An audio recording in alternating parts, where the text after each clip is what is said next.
ሰላም ዶክተር እንዴት ነህ? ሰላም እንዴት ነህ? እሺ የስኳር ታማሚዎች ምን አይነት ምርመራዎችን ማድረግ አለባቸው? ኦኬ ስኳር ታማሚዎች በዋነኝነት ማድረግ ካለባቸው ምርመራዎች ውስጥ አንደኛው ሄሞግሎቢን ኤዋንሲ ነው። ኦኬ ሄሞግሎቢን ኤዋንሲ ስለምን ማለት ነው? ሄሞግሎቢን ኤዋንሲ የተሰኘው ምርመራ በስኳር በደማችን ውስጥ ያለን የስኳር መጠን በተለይም ባለፉት 3 እና 6 ወራት ውስጥ የሚያሳየን ከዚህ በፊት ከምናውቃቸው ራንደም ብለድ ሹገር ወይም ደግሞ ፋስት ብለድ ሹገር ለየት የሚያደርገው ኢንስታንትሊ አሁን ያለውን በደም ውስጥ ያለን ስኳር መጠን ሳይሆን በ3 ወር ከ3 እስከ 6 ወር የነበረን መጠን ስለሚያሳየን ጠቃሚ ነው። ኦኬ ሌላ ተጨማሪ ምርመራዎች ማድረግ ያለባቸው?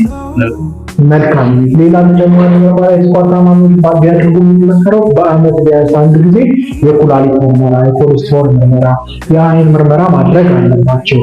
እንዲሁም በየቀኑ ደግሞ በተቻለ መጠን የደም ግፊትንና እግራቸውን ቼክ ማድረግ ይጠበቅባቸዋል። እነዚህ አገልግሎቶች በቀላሉ እንዴት ነው ይሰጣሉ?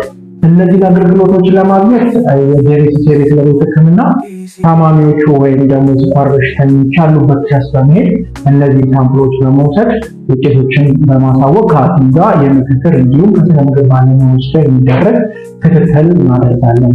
ኦኬ የት ነው ቦታቸው? ጄኔሲስ የቤት ለቤት ሕክምና የሚገኘው ጀሞ 1 ሳይነዲ ህንፃ ቢሮ ቁጥር 407 ሲሆን አሊያም ደግሞ በስልክ ቁጥራችን ደውለው ማግኘት ይችላል። አመሰግናለሁ።